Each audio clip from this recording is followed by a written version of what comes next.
What did he take, anyway? Oh, found it! Are you serious?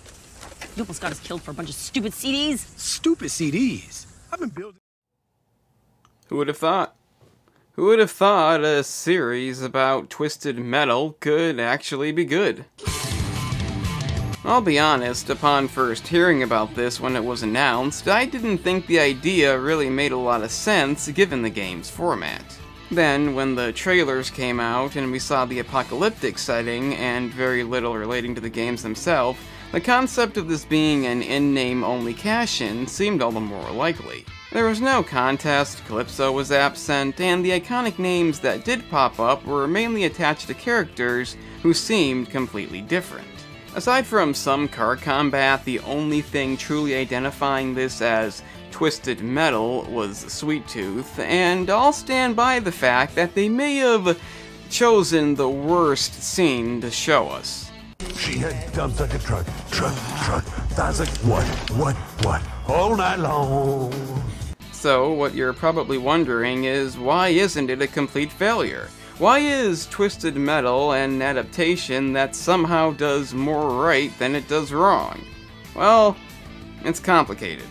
The premise sees John Doe, a talkative milkman with amnesia, tasked with retrieving a mysterious package at a chance of gaining entry to New San Francisco and a better future. This also means he must traverse an apocalyptic wasteland full of murderers, thieves, and corrupt cops. And to those of you who think that sounds like a somewhat overused, predictable plot, well, it is.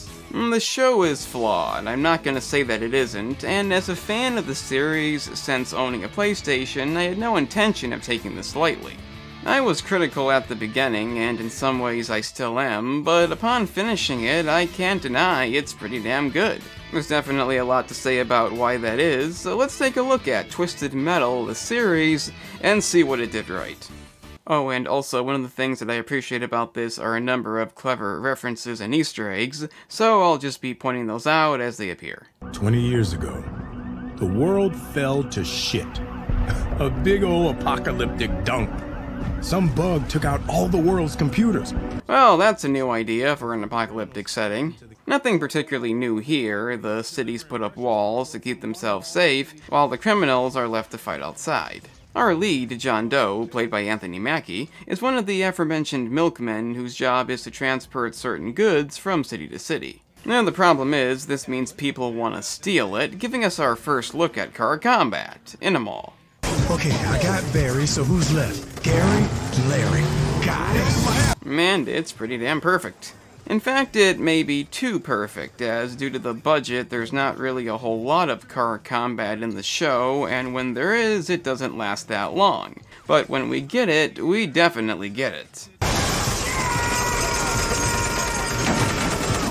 The comedy's on display here too, something that's kind of hit or miss, but again, when it lands, and overall, it's one of the best things about the show.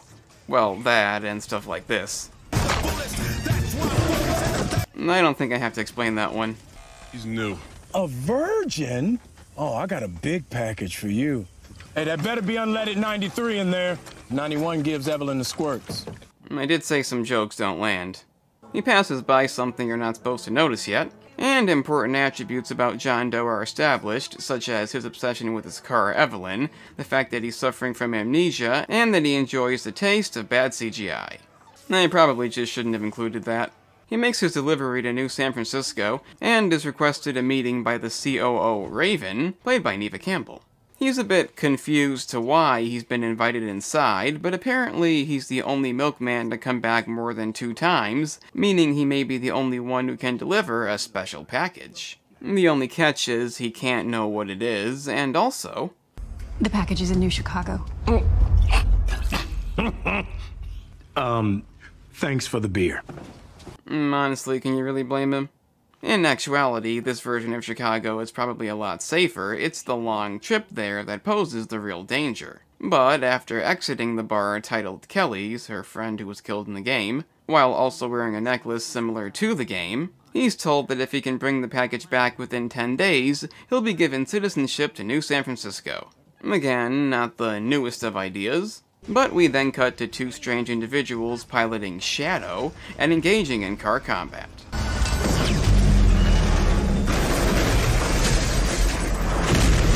Which doesn't last too long. Get used to that. They're not dead, obviously, but it does take a long time for the cops to get down there, so we cut back to John, as he meets Raven's family, realizes how good life can be, and agrees to take the offer. Get it back to its mother. Your payments in your apartment. I'm done with him. Oh, what's this? It appears that Raven may not be as good as she's been made out to be. And we already knew that.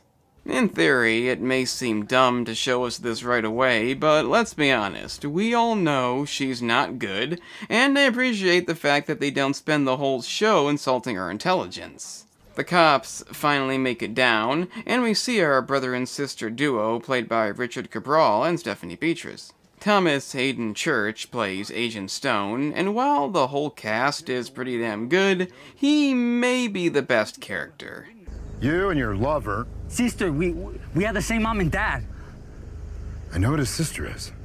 We'll talk more about him later, but the point is he's a cop who believes all crime should be punished equally, even petty theft. Luckily for them, they're given a chance to either run and die or do this. Eat my ass, motherfucker!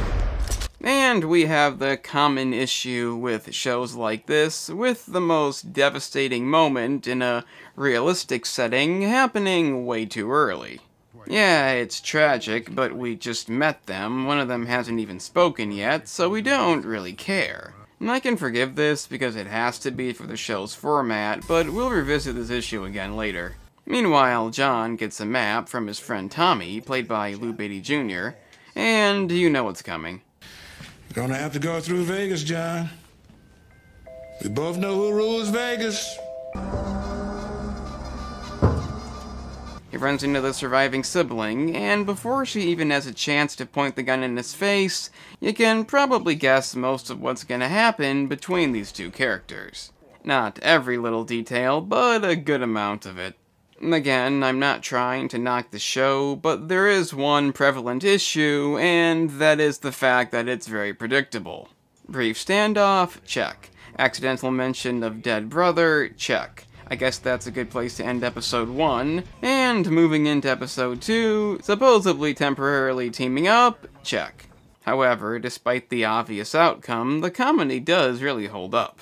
The guns all being empty, the funny dialogue, trying to switch places while still holding the weapons. When it's not cringeworthy, it keeps you invested. You also have great stuff like this. L1, R1, up, down, left, right, down, up. And this is when Sweet Tooth shows up, which I probably should have mentioned by now. We have another scene of great car combat, and I gotta say, I really like the way Sweet Tooth looks. He's played by the wrestler Samoa Joe, while being voiced by Will Arnett, and the reason I said Agent Stone just may be the best character is because of how fucking perfect Sweet Tooth is. I was critical at first because of this. Like it when the beat go? Da-na. Baby, let your booty go. Da-na. Not sure how many times I've shown that yet, but outside of that, they really nailed it. Well, aren't we a tall glass of water? Me? I'm more of a Hawaiian punch. The thing you'll notice immediately is that despite looking like the black counterpart, he's not simply a serial killer whose only interest is killing, and that's definitely the right move. Yeah, he looks like he is, because that's what most fans would recognize, but let's face it, there'd be no way to properly implement that into the show. Unless you made him the main antagonist, but again, I'm not sure how they do that, and I don't think that's what the fans would want to see. In this case, he opts not to kill them if they watch the show, and I can't get into it all just yet, but the development of Sweet Tooth is way better than it has any right to be. Girl, might be time to take care of those split ends. It's obvious that he's completely insane, and given his obsession with putting on a show and making people watch it, it's hinted at that he seeks some kind of validation. Also, the references here are pretty obvious, but we have the mention of Blackfield Asylum from Black, And of course his best friend Harold, the lunch sack. A paper bag? You can't be serious. Oh, man. The show itself is kind of dull, and John's attempts to say it isn't aren't appreciated. What? It was a tour de force! I am in a tour de force this machete down your throat. If you're not gonna tell the truth, then I'm gonna make you shut up and bleed. It was a fucking snooze fest. Did you just get through playing this? It sucked. Sorry, wrong franchise, I meant this. He, of course, appreciates the honesty, and decides to hunt down his audience by taking the show on the road. He lets them leave, and the quiet one is given the name Quiet. Okay, so since you like to be quiet, that's what I'm gonna call you. Quiet. Is that okay? Quiet? Yep. Just total fucking silence. Two could play at that game, smart guy. We'll just see how you like it. And yeah, a character who we know is going to be a main character is new, and not from the game. Supposedly. I do have this theory that maybe she'll eventually become somebody from the game, simply because as of right now, her name is never revealed. In fact, it's barely even talked about. I'm not saying that's gonna happen, but it does seem kind of odd. The episode also introduces Mike and Stu, who are game characters, yet slightly easier to miss, and as far as similarities go, they don't really have any. They're not bad, Stu in particular is real likable, but you could be forgiven if you miss this. And it'd be a lot more manageable if you hadn't traded in my CPAP machine for porno. Excuse me for trying to get you something dope for your birthday. The fact that they're about to be eaten is taken very lightly, but Stone rescues them and gives them a chance to join his unit. They agree, and given that we know who Stone is by now, it's not too hard to fathom what happens next. They want them to do something bad, such as killing people over supplies. One of them is okay with it, the other isn't, that being Stu, who doesn't want to kill somebody, but for the time being, Mike saves him. Eventually, John and Quiet arrive at their checkpoint, in which he recognizes Agent Shepard, played by Jared Bankers, and he's probably the worst game character. There's no connection whatsoever, he only exists so we can watch him die in a memorable way later. And given that he drove Crimson Fury in Head On, and the driver in TM1 was also named Stone, it's kind of an odd decision. Anyway, Quiet's not happy to see him, and she gets them both tased. The next episode takes us back to 2002, right before the apocalypse, and we see that Stone was actually just a mall cop and kind of a complete joke. You'll arrest us? I mean, you're just a mall cop. No, I'm a member of the Topeka PD. That is, until the apocalypse officially began and everything went to shit, but he's still kind of a joke nonetheless. Being taken advantage of and constantly made fun of, but this is when the show essentially proves that they do kind of give a damn. After trying to remove some people who seem to only want food for their families, they realize he's a mall cop and proceed to make fun of him. I need you to vacate the premises, please. Vacate the premises, please. They eventually push him too far, he kills them, and then this happens. Oh no.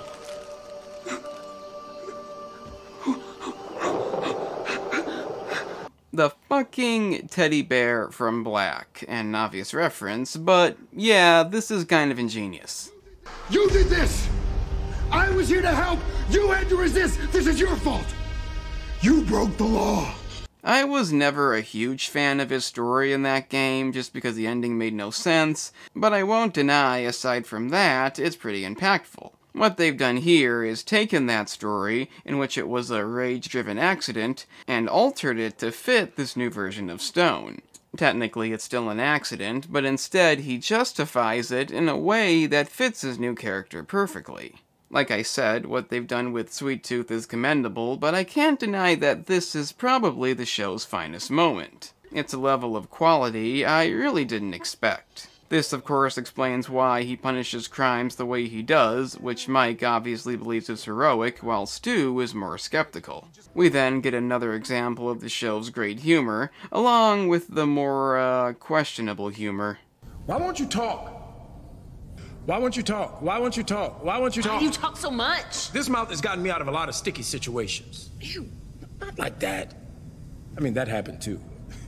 Unfortunately, the rest of the episode does not hold up as well either, as Stone is not happy about John having a map that avoids his checkpoints, and decides to torture them if he doesn't find out who made it.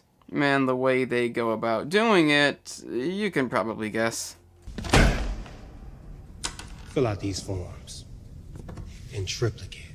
That's scary. Yeah, aside from the weird inclusion of water torture, it's mostly all comedic.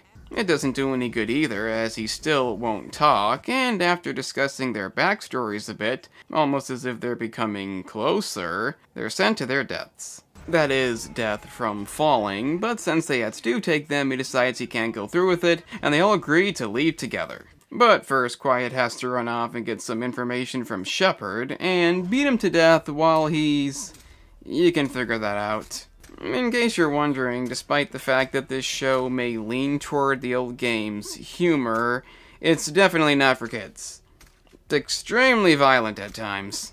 She finds out that Stone traveled to Topeka, and after dickishly leaving Stu behind, she, get this, doesn't tell John why she wants to go there. Instead, she tells him it'll be safe or something, and we move on to episode 4, which I didn't like that much at first until I realized it wasn't just filler. First, we have this line that I feel needs to be mentioned. Activating stealth mode. And they're intercepted by a truck convoy, who are not Darkseid in case you're wondering, but luckily for them, they're very friendly. It's run by Watts, Miranda Watts, played by Jamie Newman, and we see that this convoy is more than just your average convoy. We also meet Granny, played by Peggy O'Keefe, who tells them to bring her back some medicine in exchange for some upgrades and Miranda's blood missiles. You can have one. What, Granny? 3. Come on. 20. 0. Okay. 1 it is. Done. So they're off, and after a bit of exposition about the milkman industry, they meet Watt's sister, Amber Rose, played by Danny Rodriguez. A true fan favorite. Just go with it, I guess? Thing is, she doesn't exactly trust them, and drinking the tea she offered wasn't the best of ideas. This is my friend, Dendrus Neimoroides. His nickname is Mr. Gimpy Gimpy. They eventually provide evidence that Granny sent them, something they should have done sooner, you'd think, and it turns out the flower that Granny wanted doesn't have any medical purposes. They leave anyway, have to evade the holy men, I'll give you a wild guess who they might be, and decide to take shelter in a theater. This means the ingenious development between John and Quiet can finally advance, in which they discuss the jacket's backstory. That being that it belonged to her brother, and that is all she has left of him, setting things up so the next day, John can clean it without her permission. It's gonna be a fun ride back. I'm not talking to you for the whole rest of this trip! They head back, and it's revealed that the flower was indeed not medicine, instead something to be added to the tea she uses to commit suicide. This is because she wants to go out on her own terms, and is content with the fact that she gets to say goodbye. Get to say goodbye to the people I love. It's then revealed that she's Granny Dread, and while I was originally confused with the inclusion of 2 TM3 characters, it is done quite well. As for Amber and Watts, they do appear again, so it's not filler, and Granny Dread, despite being an odd choice, does lead to a great scene, and is honestly one of the best inclusions of all the game characters. That is, if you don't count the main characters, but I'll admit I never thought I'd have anything good to say about that version of Hammerhead. Unfortunately, the obvious dummy kind of takes you out of it, but still, for a series about Twisted Metal, it's impressive stuff. The pointless argument is a bit less enjoyable, as, spoiler, there's more of that to come, but thankfully it doesn't last too long. We see that Quiet stole one of Amber's plants, and in the next episode, after establishing that John isn't that good with the axe,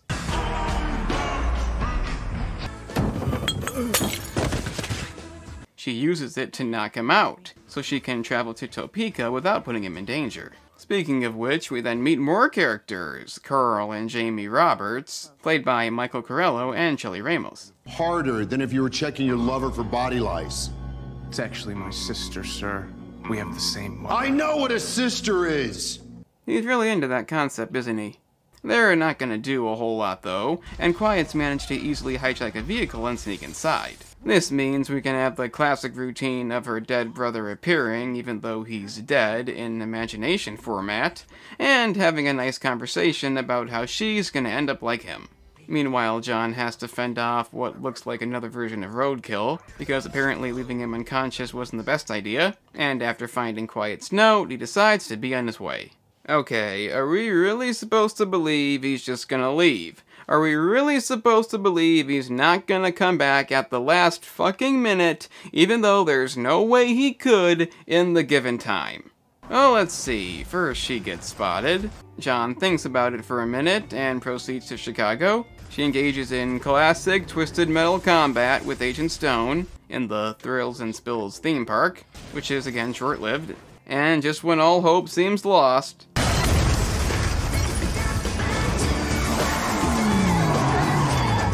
and that's that. We don't actually see how they get out, but I guess we don't need to, as the important stuff's already happened.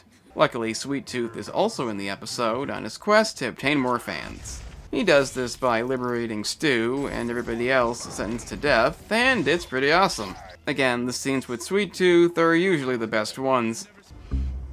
Thank you. Don't mention it. I really enjoy my work. Hey, hold this.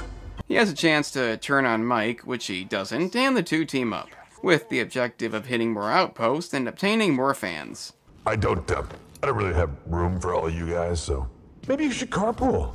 Also, I do want to mention how good his expressions look. Despite being played by two people, it's really well done.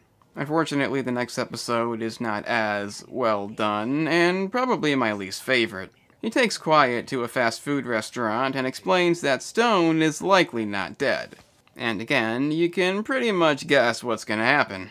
Not appreciating it, check. Making out and having sex in the ball pit, not as traditional, but, you know, check. And attempting to go after Stone again because that's what you do, check.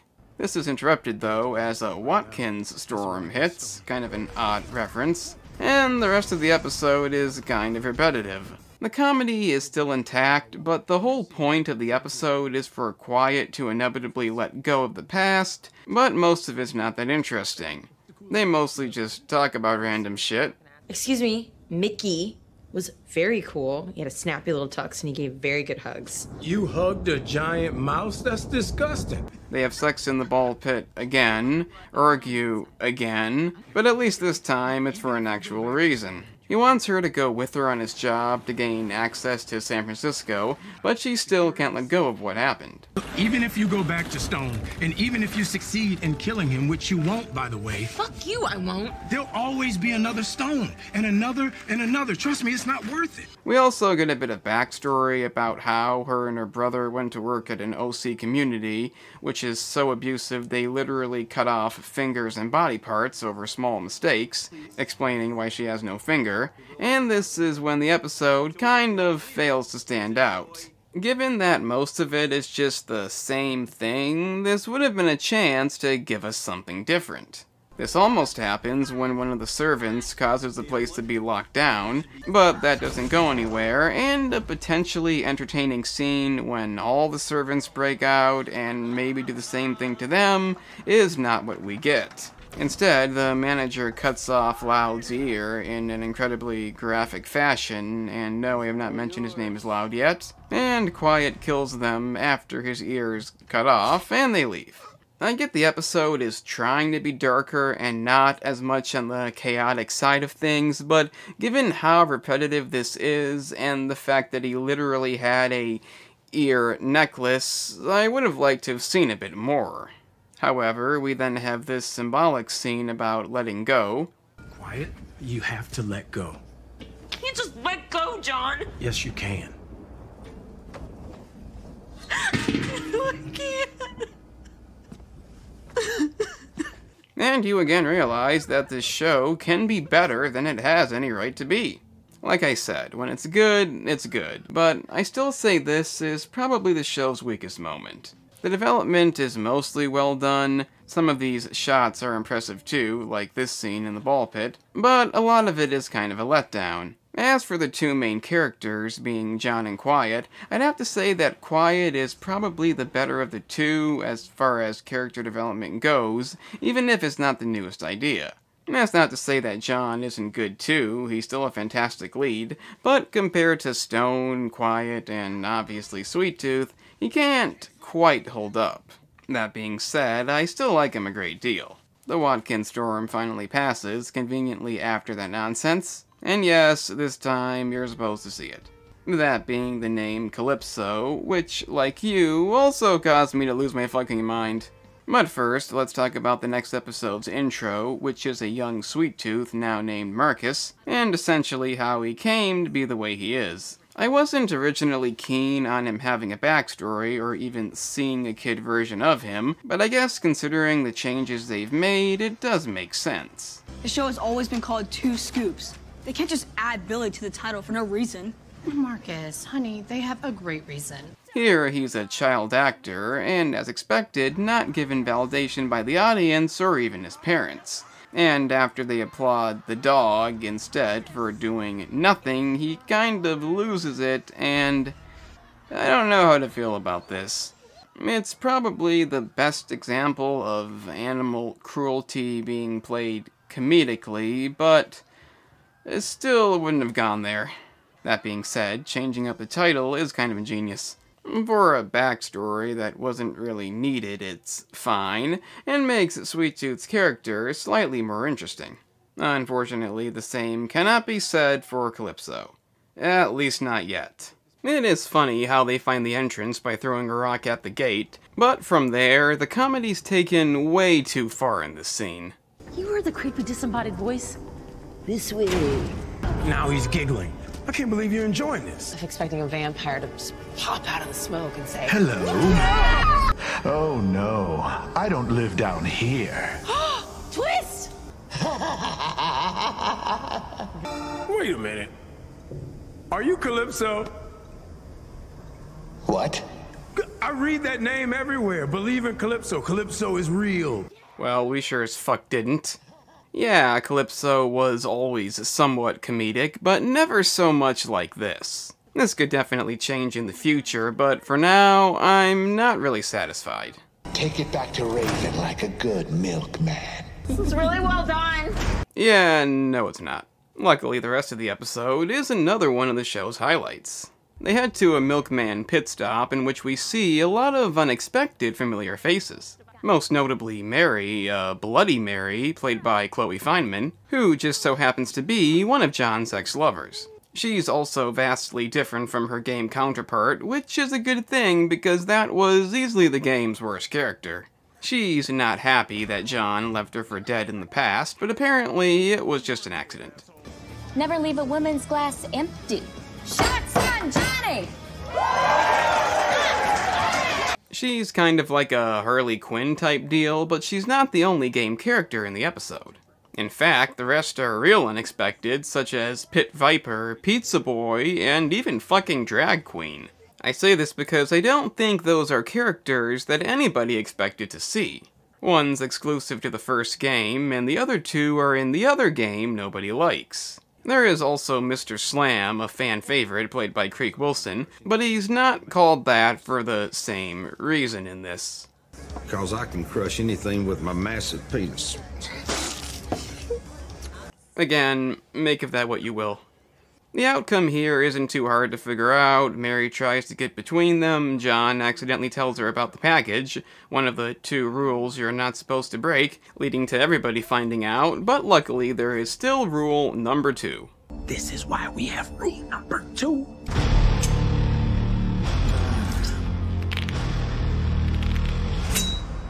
I told you that was a fucking stupid-ass rule. Unlike rule number 3, which is to like the video, assuming you don't dislike the video, and subscribing, assuming you're not mad that I don't hate this series. So they fight, and it's pretty damn fun. I maybe would have liked to have seen a few more notable characters involved, but then again, there is this.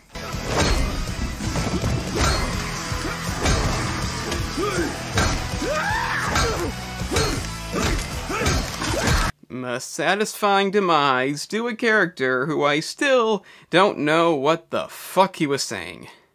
Let's see it again. Quiet takes out Mary via pole dancing, and she tells him that John shouldn't be trusted. She also tries to kill her again, so she gets the axe. And in a somewhat unique move, Quiet doesn't immediately change her opinion on John.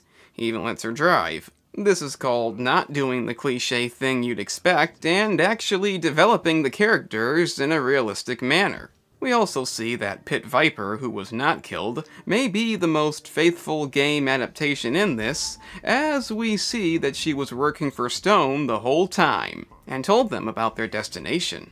If you've seen her ending in the first game, you'll know why that's a big fucking deal. Oddly enough, the Sweet Tooth stuff may not be the better part of this episode. Granted, it's hilarious that Stone's glasses are still cracked and stay that way for the show's duration, but the rest of it is Sweet Tooth and the gang heading to Blackfield Asylum, again obvious, and essentially telling Stu about the way his parents treated him and that he was put there before the apocalypse. Then I got to know the guys in here. And guess what?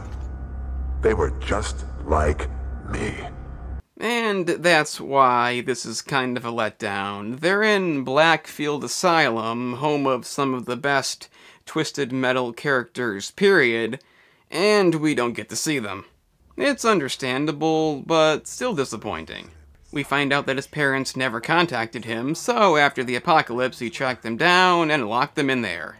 Unlike the dog, Billy. Fuck Billy, that son of a bitch! His parents actually deserved it, and it really does make this version of Sweet Tooth great. I was skeptical that they could do this given the changes they'd have to make and the fact that they might not even give a damn, but believe me when I say they have pulled it off. You were my parents! You were supposed to be my biggest fans! But you know what? I don't need you assholes. I don't need you! And that concludes our tour. Stone has his fans killed, but they failed to make sure that Sweet Tooth was actually dead, leading to him capturing Mike, but Stu convinces him not to kill him yet. You want a pet? Fine. But you clean up after him. Sadly, while I don't have any real big complaints yet, that is about to change, and at the same time undo a lot of what I liked about this episode. We'll get to that in a minute, but first we see a young John Doe emerging from a car accident explaining how he got amnesia. Then Quiet does something stupid, even though being told not to, and Evelyn gets stolen by the Holy Men. He's beyond none too pleased about this, but they eventually track them down to steal it back. Also, we gotta work on your dude voice. Dude voice? Yeah. Holy men? Even though they referred to women as milkmen in the previous episode. Also, you're clearly not a man. They're obviously not really that holy, and their leader, the Preacher, played by Jason Mantzoukas, is a far cry from the game version. Gasoline, got it. Okay, guns, drugs. Okay, guys, you gotta get more creative than just drugs. There you go, Preacher. Okay, that's just more drugs. He tries to do stuff with Evelyn, and John challenges him to a fight, which she can't win. Are you possessed? I was once, by a little demon baby. Fucker made me kill a whole church of people. Don't you mean a figment of your imagination? Meanwhile, Quiet commandeers a new vehicle, and given that John was not successful and also not dead yet, she wants to leave. John, are you kidding? You almost died. I can't believe I have to say this, but it's just a car, John. You don't get it. No, I don't. Okay, so this is the moment when the show tries to be something it isn't, and undoes the development made in the previous episode.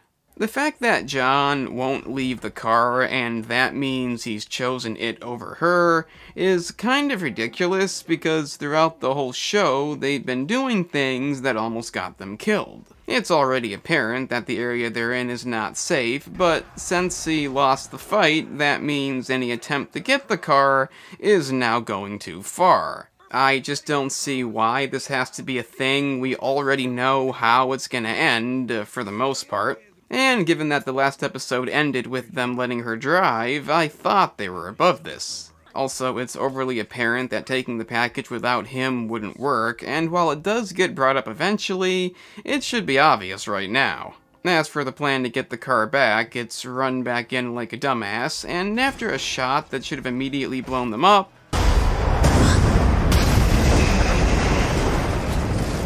it blows up. But the preacher's fine, I think, and so is John, because logic. But Evelyn is gone forever, and it kind of sucks too.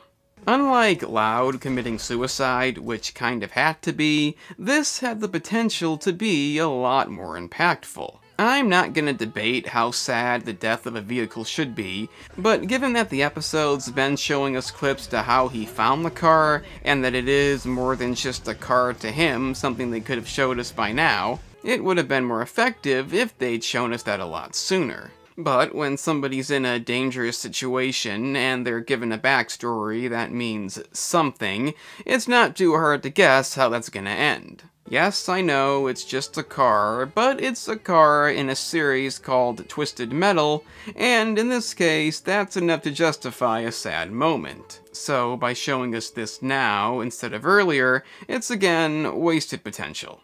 And I like to say the negatives are over, but unfortunately we need to climb out of the cliche hole they just dug, and we're gonna spend most of the next episode doing just that. But first...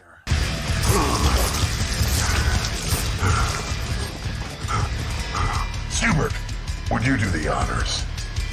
I'll say when. We'll get back to this. John and Quiet eventually meet up at Watt's convoy, and pretty quickly make up. Sorry for everything I put you through out there. I made a mistake. Where's Evelyn? She didn't make it. Cool. So it's worth it then. And by that I mean spend half the episode listening to this bullshit. Which again is not justified. I mean, they do explain that the only way into New San Francisco is now through Stone's blockade, but aside from that, it's the same shit. If it mattered, you would have come with me instead of choosing to stay with a fucking car. Again, he didn't stay with the car, he was going to try and get the car. It's not the same thing. And given the fact that earlier he came back to save her, wasting valuable time after being left unconscious to be potentially raped by a hobo, despite not even being officially together yet, it's kind of absurd to say he doesn't care. I get that it's because she lost her brother and was afraid of losing him too, but I'm sorry, I just really don't get this. 'Cause you don't care about anyone but you. You want to hurt me? Go right ahead if it makes you feel any better. I'm an easy target. The next day, he explains why the car is so important and all that nonsense, and they make up just in time for the action. No, literally, I mean just in time. They make up and then they get shot at right after. Isn't that convenient? But then again, you can't argue with stuff like this. We have weapons, armor, speed, and handling. Too much of one, you lose the other. Car's too heavy, low speed, sluggish handling. That almost makes up for what we just sat through. I mean, the game even says sluggish handling. This is good stuff. I don't know, this hunk of junk feels like... roadkill. Roadkill. Now that's what I call dedication. You see, the apocalypse happened in 2002, so the idea of being PC was not that big of a thing yet, so they automatically just assume he's a he. And also they call him Roadkill, because he's John Doe, I guess. They hit Stone's blockade, and I'm not sure if there's ever been more anticipation for a final episode. I mean, you have this. I'm gonna make truck nuts out of your ball sack, milkman! And this. The wind's about to change in our favor, Amber. A twister's coming. And this. So sick of that fucking clown! And also this.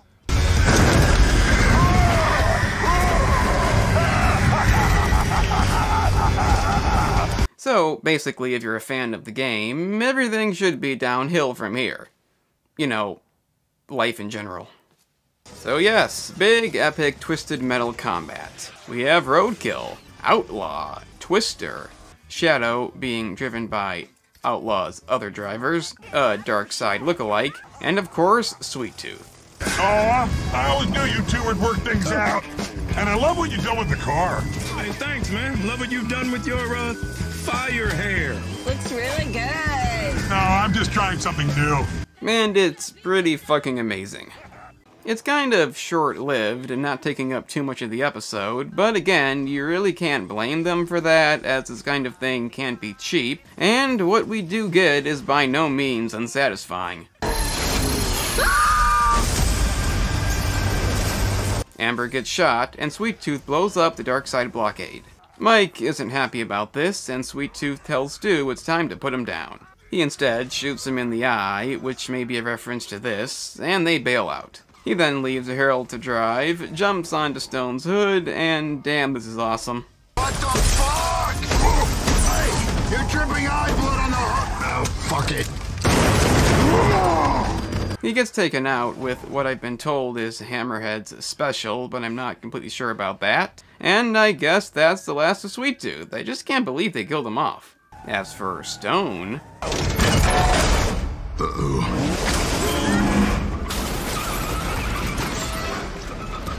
Again, very hard to decide who the best character is. This somehow knocks them out instead, meaning we can listen to more of Stone's rambling before John gives him the axe. I know I said that already, but it's kind of a given. And assuming this is the end of Stone, it's a pretty damn cool death. I say assuming because she leaves him the gun to pick how he wants to die, so he could come back. We don't see him commit suicide. But it's at this point that the show's level of brutality is greatly appreciated, as the axe sticking out of his face is by no means hidden. I do question who put the bear next to him. That's weird. Also, Amber is not dead, in case you're wondering. And this means they can finally go to New San Francisco. They make it just in time, and nothing could possibly ruin it, and I'm just kidding, you know what's gonna happen. Hey, whoa, hold on, man. Bill, calm down, she's with me. John, she's not allowed to enter. Of course, she can't come in. An event we saw coming, Sensi asked her to come with him. And like I said, from the moment they met on screen, nothing that unpredictable has taken place. This includes him saying, if she can't come in, then I won't come in, but her shooting him to make him go in was a bit less expected. And for future reference, that's not a safe thing to do. If you're going to shoot somebody to incapacitate them, there is a good chance you'll kill them, so unless that's the idea, probably don't do that. Quiet, no! Quiet! Quiet! Yeah, you fucking mute.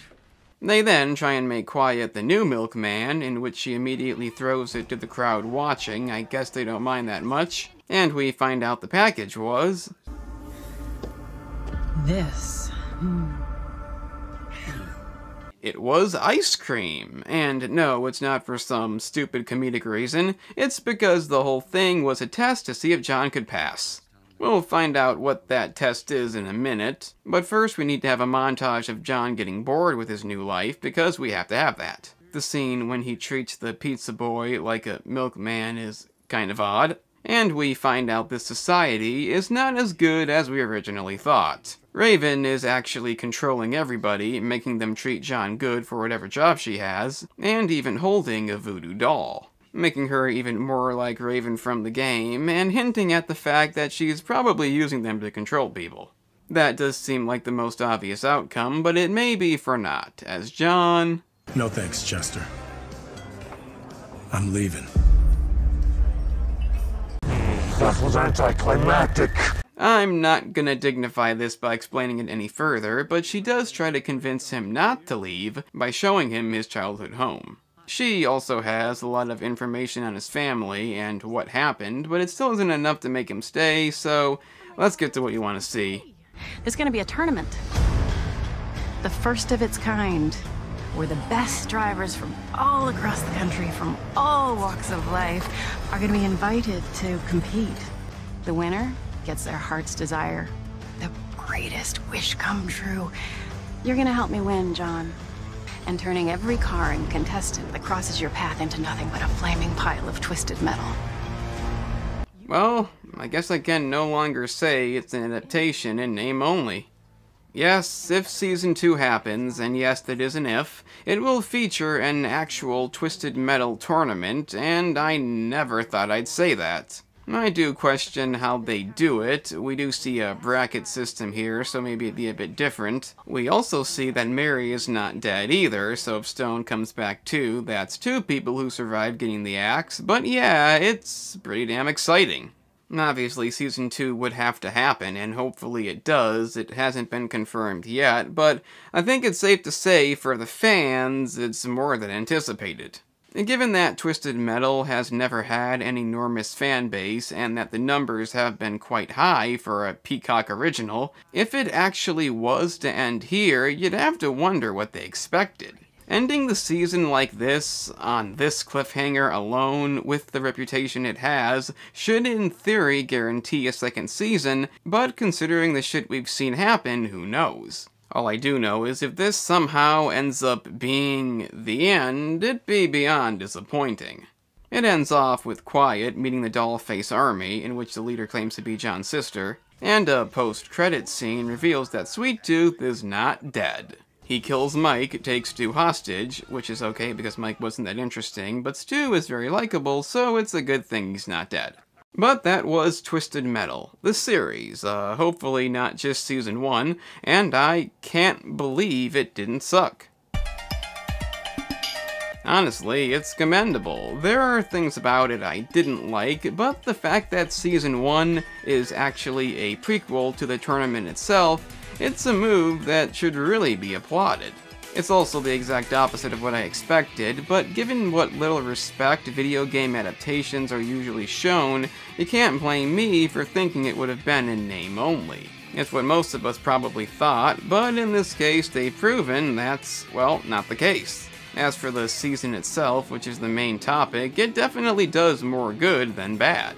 The comedy is great, despite being somewhat not at times. The characters are well developed, with engaging and memorable traits, including the ones that only appear in certain episodes, and the clever references to the game are highly appreciated.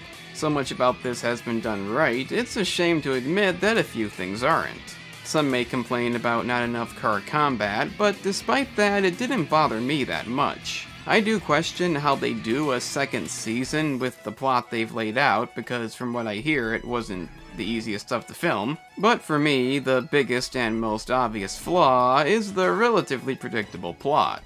For a show that's not expected to win any awards or make you think that much, I do wish it was a bit less cliché. A lot of times you know what's gonna happen, the constant bickering wasn't that bad until it was taken too far for plot convenience, and given the fact that it seemed they'd avoid this at one point, it's a bit disappointing that they fell back on commonly used ideas. Still, despite the flaws that probably didn't need to be, I still thoroughly enjoyed it. Like most viewers, I got through the whole thing within about 4 sittings, and usually found it difficult to stop watching. It's all the more reason Season 2 has to happen, as that is the common response, and I feel it has the potential to be one of the best video game adaptations out there. If not, then I can hope Peacock loses a lot of money, because canceling something like this, considering how well it's done, would be beyond insulting. I think it's safe to say that whatever expectations we've set, they've been more than exceeded. But, given the way things are, who knows? But I'm the analyst, and remember kids, if guns can incapacitate, they can kill you, especially if they go through the eye, and setting your head on fire is not safe. So, you've made it to the end. That's an impressive feat indeed. Since you managed that, I guess check out the gaming channel, in which I cover a variety of gaming topics, like analysis videos, such as this one. If you're into that, then press the link in the description. It's that simple.